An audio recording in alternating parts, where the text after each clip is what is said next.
En 3 ocasiones la muerte rozó mi vida. Hoy es la 4ª vez que la muerte se presenta a mi lado y por fin parece que ha llegado su día de suerte. Me llamo Alice Klops, tengo 30 años y mi vida termina aquí.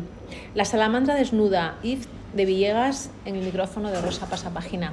El comienzo por sí mismo ya es atractivo, fuerte y promete. Pensaba cuando me fuesen a preguntar por la novela, preguntarle yo al periodista si alguna vez en su vida ha sentido o ha contado o reconocido la presencia de la muerte más o menos cercana. A mí sí me ha pasado, como a todos, más cerca o más lejos, y precisamente una de ellas fue en Asia, en Birmania en concreto, donde visitando a las 6 de la mañana los templos de Pagan, que es la zona de los 1000 templos, esta zona tan famosa, estuve a punto de pisar una serpiente en el suelo. Por unos centímetros no la pisé, y cuando llamé al guía para preguntarle si había visto la serpiente, el grito que pegó hizo que la serpiente se disparase y le pasase por al lado de la cara. Luego estaba el hombre muy feliz y le digo, ¿por qué estás tan contento? Y dice, porque haber estado a punto de morir y no morir es una gran suerte en la vida. Como sabrás, quizás los asiáticos son extraordinariamente supersticiosos, japoneses, vietnamitas, indios, cada uno tiene sus propias supersticiones. Y bueno, en esta novela me ha traído suerte el mundo asiático, así que probablemente fuese verdad. Pero decía que si te pica esa serpiente tienes el 40% de posibilidades de morir en la llegada al hospital, porque ahí tienen todos los antídotos. Pero esta serpiente envenena muy rápido. Así que... En este caso que estás planteando, y lo aprovecho, hay situaciones en las que la muerte está ahí, pero no te da tiempo ni siquiera a pensar que tienes que defenderte, tienes que hacer algo, ¿no? Porque el instinto te mueve a defenderte y habrá situaciones en las que veas que la salida es muy difícil o no la vas a tener, no sé, porque veas que va a haber un accidente, una cosa. Tampoco nos vamos a poner en situaciones de thriller, que sí, ya hablaremos luego en el libro. Muy bien. Pero es verdad que lo que acabas de contar, recapacitas después, te das cuenta de lo pronto, o sea, de lo cerca que has estado de la muerte. Totalmente. Eso, aparte de darte cuenta de la suerte que has tenido, ¿para qué más te sirve? Bueno, en general la gente que tiene episodios cercanos a la muerte suele replantearse su vida a continuación. Ya sea por una enfermedad, ya sea por un accidente o por la muerte de una persona cercana, nos damos cuenta que la vida es una sola, que hay que vivirla. Bueno, está muy manida esta frase, pero es cierto. Sí. El día a día se te va comiendo y cuando te quieres dar cuenta, pues ya llegas a una edad, la mía en este caso, y no por la presencia de la muerte, en que te preguntas qué es lo que he hecho en la vida. Ya. En mi caso, además, el deseo de escribir me viene de muy lejos y tuve que estudiar ingeniería, que a mí me habría gustado dedicarme a las letras siempre, tuve que estudiar ingeniería, y un poco esta primera novela para adultos, ha sido un puñetazo en la mesa de decirme, ya está bien, que ya has llegado a la edad que has llegado y es ahora o nunca. Entonces he relajado mis obligaciones laborales lo más que he podido,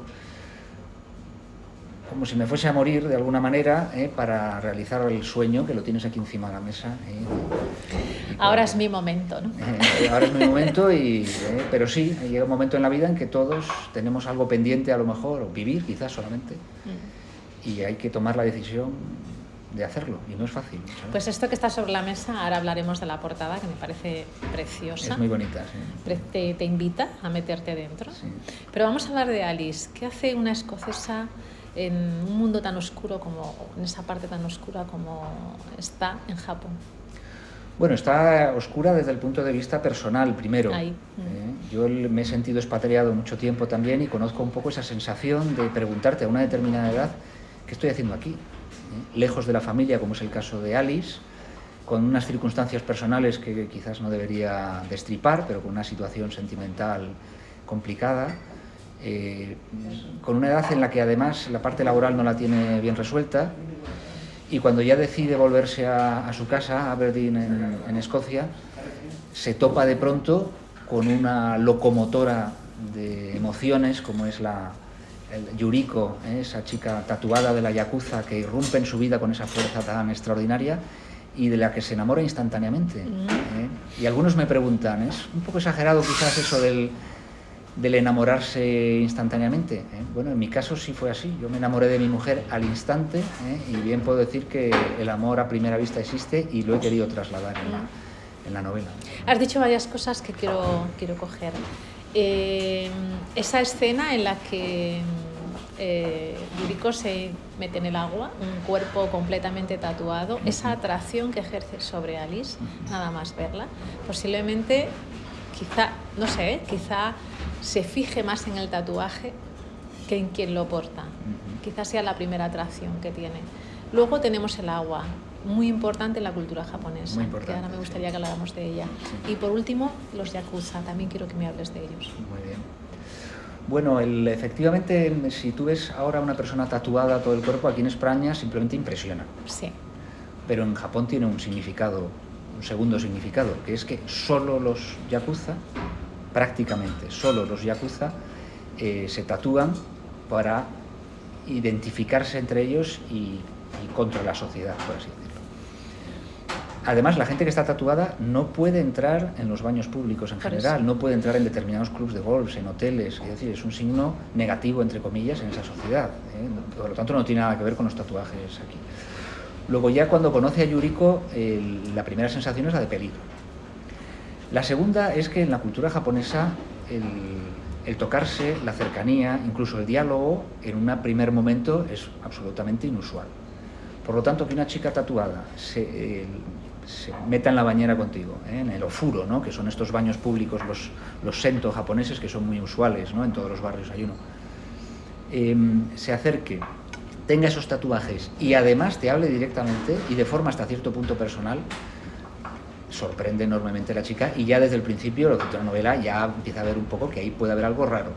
Pero aún así, deja que ese acercamiento la toque, la invada sus sentimientos, y al poco tiempo no puede evitar enamorarse de ella. No todo el mundo puede tatuarse, lo que acabas de decir, y además se tatúa a la antigua usanza, lo cual sí. Es como esto que me van a tatuar tiene el doble de valor, voy a decir. Claro. He sufrido muchísimo por ello. Sí, sin duda. El tatuaje tebori, que es esta técnica japonesa muy dolorosa de tatuarse primero con puntas de bambú, ahora con una aguja puesta al final de una varilla, es muchísimo más dolorosa que las que hacen ahora con máquina, y los yakuza presumían de soportar el dolor haciéndoselo además por todo el cuerpo. Cuidado, por todo el cuerpo no debe verse vestido, no debe jamás sobrepasar los puños de la camisa, curioso, ni los del cuello, para que no se los pueda reconocer en el día a día, porque si no, en su día a día les reconocerían como mafiosos, porque, repito, no es como en Europa, es un signo de pertenecer a la yakuza. Por lo tanto, yakuza es una mafia. Bueno, es la mafia japonesa, que está compuesta por muy diferentes familias a lo largo del país, que muchas veces entran en guerra entre sí, y es un signo de honor, sí, claro. Nacer en una familia muy tradicional y tener un futuro ya predestinado y, por supuesto, rebelarte. Sí, bueno, eso no ocurre solamente en Japón, ocurre en muchas culturas, incluida la nuestra, también depende de la familia en la que nazcas. Sí. Es algo que he querido resaltar en la novela, cómo el condicionamiento familiar social en Japón es fortísimo. No hay más que ver las fabulosas películas que hay sobre la parte académica de los estudiantes de Corea, de China o de Japón, que se suicidan por la presión familiar, la presión social, por llegar, por ocupar ese papel en la sociedad que te exigen. El papel de la mujer también en Japón, que a pesar de ser un país muy moderno, pues está todavía lejos todavía de las condiciones que existen en Europa, y que cada día van avanzando poco a poco, aunque también en Japón avanzan, tampoco hay que pensar que están anclados en el pasado. Pero el papel de la mujer ahí cambia, y en una familia además con dinero, porque cuando no hay dinero, pues no hay tantas obligaciones. Pero cuando estás en una familia como en la nobleza española antiguamente, que había que casar a la hija o al hijo para poder mantener el patrimonio y el honor y la altura familiar y tal, pues es algo que sufre mucho la protagonista en este caso, japonesa. La salamandra desnuda. Nos adentramos un poquito en ese Japón. Muy bien. Lo que puedas contar. ¿Qué pregunta tan concreta? Bueno, la puedes la ampliar. salamandra desnuda, para empezar, nace del asombro que sufrí, para bien y para mal, al vivir durante esos años en Asia en general. Tanto en China como en Vietnam, como en la India, Japón, todos son países muy distintos entre sí, muy distintos. Y Japón es para mí el más marciano, entre comillas, el que tiene tantas capas de cebolla para el europeo, para el occidental, que intentar comprenderlo es absolutamente imposible. Y ya puedes pasar ahí muchos años que cuesta, ya puedes casarte con un japonés o con una japonesa que cuesta mucho comprenderlo. Entonces, el libro nace de ese asombro que desde mis primeros viajes me provocó expresarlo de alguna manera. Y desde hace muchos años que tengo ganas de escribir una novela sobre esto, y además estoy contento de haberlo hecho. Es una de mis, puede venderse más o menos, pero de mi satisfacción de haber podido trasladar, mejor o peor, pero ese querer contarlo, ese que el lector vea con mis ojos esa sensación de desamparo que tiene el europeo frente a esas costumbres, esa forma de reacción de los japoneses, ese no tener un hueco en esa sociedad. Estoy satisfecho de haberlo, por lo menos de haberlo hecho, mejor o peor. He querido también que no fuese solamente un libro académico sobre las diferencias culturales. He querido añadir thriller, he querido añadir una parte de erotismo. Bueno, mucha. Pues, ¿por qué? Mucha. Sí. Mucha. Pero bueno, ahora te digo. Mucha, pero bueno, me lo pedía la escritura. De hecho, sí. el origen de la novela no era en absoluto. Era un chico, y el protagonista, y en una situación completamente distinta que le salva la vida a un niño y tal, pero poco a poco, aunque sea muy manido, y lo dicen muchos escritores, que es verdad, empiezas a escribir y la novela de forma orgánica te va llevando por unos sitios que a las 9 de la mañana empiezas a escribir y quieres ir a un sitio y te juro que a las 12 del mediodía estoy en otro completamente distinto. No sé cuál es la magia de las historias, si hay espíritus que nos rodean, yokai, estos yokais japoneses que son los personajes de la mitología que te cogen y te llevan por donde ellos quieren, pero al final me llevó a escribir una novela con thriller y efectivamente una parte erótica que no estaba prevista al principio y que surgió. ¿Pero el erotismo no te parece que va intrínseco en esta cultura japonesa? Bueno, vamos a ver, el erotismo va intrínseco en todas las culturas, y es algo que me gustaría recalcar. En la cultura occidental es cierto que está más, no sé cómo decirlo, más tapado, más constreñido, más... Sin embargo, se sabe más. Se sabe más. Bueno, no, porque la cultura japonesa, tanto en la pintura como en la literatura, la expresión del desnudo y de las relaciones sexuales es más explícito, es mucho más explícito que en nuestra cultura occidental. Es verdad que esto ahora ha cambiado, está cambiando en nuestra generación. En la generación de mis padres no era tan evidente. Pero es cierto que, aunque con muchos matices, que en Asia el culto del hedonismo al cuerpo, los masajes, la filosofía del agua, del cuidarse, precisamente en culturas que trabajan mucho más duro que nosotros.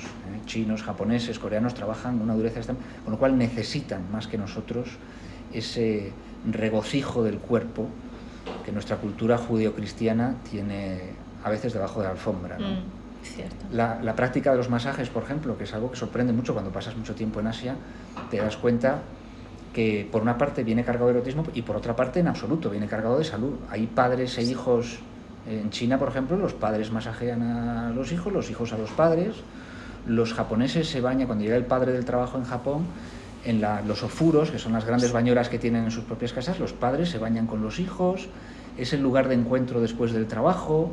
La desnudez del cuerpo no tiene el tabú que tiene en Occidente, y por otra parte me parece más sana en ese sentido, porque aquí tenemos muchos tabús impuestos. El lenguaje del tacto, ¿verdad? El lenguaje del tacto, el lenguaje de... Y bueno, eso quería también expresarlo en mi novela. Como te digo, de todo el asombro de ver todo esto, lo quise plasmar aquí, y en algunas cosas pues espero no haberme pasado. Vamos con la industria del sexo. Love Hotel en Japón. Bueno, Love Hotel no es de industria del sexo, específicamente. Específicamente no. Los Love Hotel son hoteles por horas en las que se pueden utilizar para prostitución, pero perfectamente para relaciones de novios, donde no tienes un sitio donde ir, donde las casas japonesas son muy pequeñas, las parejas de jóvenes que quieren acostarse juntos, o de no tan jóvenes, o de mayores, o de intimidad, o de adulterio, o de, en fin, de todo, pues tiene una particularidad que se alquilan por horas por una parte y que luego han sido decorados con una fantasía que al occidental le sorprende enormemente. Una fantasía que puede ser cuasi infantil, pues de películas de niños, o bien, efectivamente, con un tono más vicioso, pues imitando estaciones de metro, por ejemplo, donde los hombres pues hacen como que son viajeros de metro y entonces viene una mujer y les toca, cosa que no podría ocurrir jamás en la realidad. Tienen muchas fantasías fetichistas los japoneses que reflejan muchas veces en este tipo de hoteles, sin que ello quiera decir que las salas sadomasoquistas que existen en estos hoteles lo sean para su uso real con el sentido europeo, sino más bien de fantasía, divertimento, que después de cantar unos karaokes, que eso sí, es fundamental para cualquier relación comercial, personal, es fundamental que exista al principio, porque les fascina, pero luego tiene un uso que no tiene por qué ser en absoluto tan vicioso como lo pensamos, sino un uso como aquí, una pareja, pues iría a un hotel, lo que pasa es que ahí lo decoran de tal manera y fantasía que me hizo mucha gracia ponerlo. Vamos con la parte de thriller, ahí tenemos que andar de puntillas. Bien. Ice piensa que va a morir, que es la cuarta vez que va a morir. La cuarta vez que va a morir. Pero esta vez de verdad. Esta vez de verdad. La del mar. La del mar es muy, es muy potente, esa escena, por cierto. Bueno, si tú has estado alguna vez a punto de ahogarte. No del todo, sí, podemos decir que sí. A mí me ocurrió en Santander una vez con 14 años que me metí un día de mucha resaca. Yo todos los sábados del año me baño, desde que tengo 12 años, solo. Me bajo a la playa, que la tengo al lado de casa, ahí en el Sardinero, y me meto. Y me metí un día de resaca, solísimo, y me llevó para adentro. Te llevó. Con 14 años. Tardé no sé cuánto tiempo, de tiempo real no lo sé, de tiempo imaginario o de tiempo...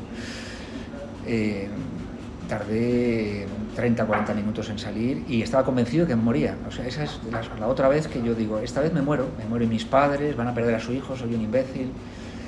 Esa sensación de estar en el mar, en ese monstruo, que el que no lo ha vivido no comprende lo que es la resaca fuerte del mar y que no puedes hacer nada y que vas a morir. Bueno, pues otra de las experiencias que quise reflejar en la novela y quería poner los pelos de punta un poco a todo el mundo con eso. Así es. Sí. Si lo has vivido, lo recuerdas. Sí, además está claro que cuando eres joven no valoras la vida. No, claro. Te piensas que eres inmortal, ¿no? No te va a pasar nada. No. Y tanto el que tiene. Yo tengo 3 hijos y no hago más que advertirles de los peligros diariamente y aún así no vale para nada. No vale para nada. En este caso...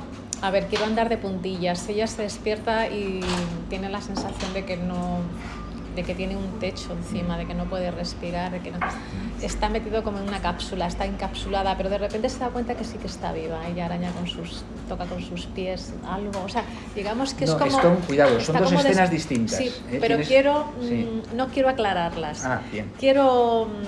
Por eso digo que tengo que andar muy de puntillas. Entonces estoy mezclando unas cosas con otras simplemente para que darte pie para que tú me cuentes aquello que puedes. Pero ella está comprobando primero que no está muerta porque está dando sentido a sus sentidos, ¿vale? Y luego está la otra parte. Bien. Te lo dejo a ti. Mira, no sé si te has despertado, claro, todo esto al final ya verás, son experiencias personales que el escritor es lo que vuelca en el libro. Sí. Seguramente te habrás despertado alguna anestesia en algún momento de tu vida. Despertarte de una anestesia es algo que yo quería reflejar en el sentido de que cuando te duermen dices, bueno, podría morir, ¿no? Porque ocurre. Y cuando despiertas tienes por una parte la alegría de despertar y por otra el amodorramiento, ¿no? Entonces Alice efectivamente se encuentra en esta situación en la que duerme pensando que va a morir y despierta sorprendida de no haberlo hecho. Y el porqué, pues es uno de los nudos que efectivamente no podemos desvelar. Pero el porqué una muerte segura al final no lo es y por qué, ahí está un poco la trama. Vale. Reflejas también un poco cómo es la sociedad nipona con respecto al LGTBI. me gustaría que apuntaras alguna cosa más. Bueno, sería una presunción por mi parte decir que conozco la sociedad LGTBI en Japón. Eso ahí tengo que reconocer que me he basado mucho en mi imaginación, pero para no tocar un tema tan delicado sin al menos alguna seguridad de que no había dicho ninguna burrada y estaba mal encaminado, le contraté a una persona japonesa, una mujer japonesa, y a una persona española, máster LGTBI por la Universidad Complutense, para que leyesen el libro y la japonesa me confirmase que puede acercarse a la realidad, no decir más que la realidad, porque la realidad es distinta para cada uno, evidentemente. Sí, por supuesto. Pero por lo menos para saber que no había dicho ninguna cosa desde el punto de vista sociológico incorrecto. Sí que hay una gran diferencia entre la sociedad nipona y la occidental, más allá de la condición sexual, que es que en Japón todo aquel que se salga de la norma social, de la homogeneidad social, es visto como muy negativo, no solo en el terreno de la condición sexual, sino en todos. Por eso las personalidades fuertes en Japón, así como en Estados Unidos, al contrario, son aupadas socialmente, en Japón son hundidas. La homogeneidad en el mundo empresarial, en el mundo académico, es un valor en el mundo familiar. Por lo tanto, una persona de condición sexual distinta, que no tiene por qué ser negativo por el propio hecho de la condición sexual, sino por esa diferenciación de sentirse diferente, molesta. Con lo cual es una dificultad añadida para este colectivo. Para terminar, habríamos con esta escena tan fuerte, esa atracción de ese tatuaje, cómo Alice se ve atraída por ella, cómo se enamora o no, cómo tienen relaciones sexuales. Esa fuerza que tiene la novela es la parte del thriller, aparte de todo lo que alimentas, conociendo perfectamente Asia. Esa fuerza que tienen ellas dos va a permanecer todo el libro. No podemos decir evidentemente cómo acaba, pero creo que de alguna forma querías dejar ese peso ahí. Bueno, si a mí me preguntasen esta novela para ti qué es, para mí es un romance. Un romance. No es un thriller, es una novela erótica, es una novela de conocimiento de otro país, de Japón, pero para mí el romance tiene mucha importancia. O sea, la palabra amor con mayúsculas es algo que quería resaltar mucho porque, bueno, pues, me creo romántico y lo realmente profundo y lo realmente que me gustaría destacar de esta novela es la fuerza del amor.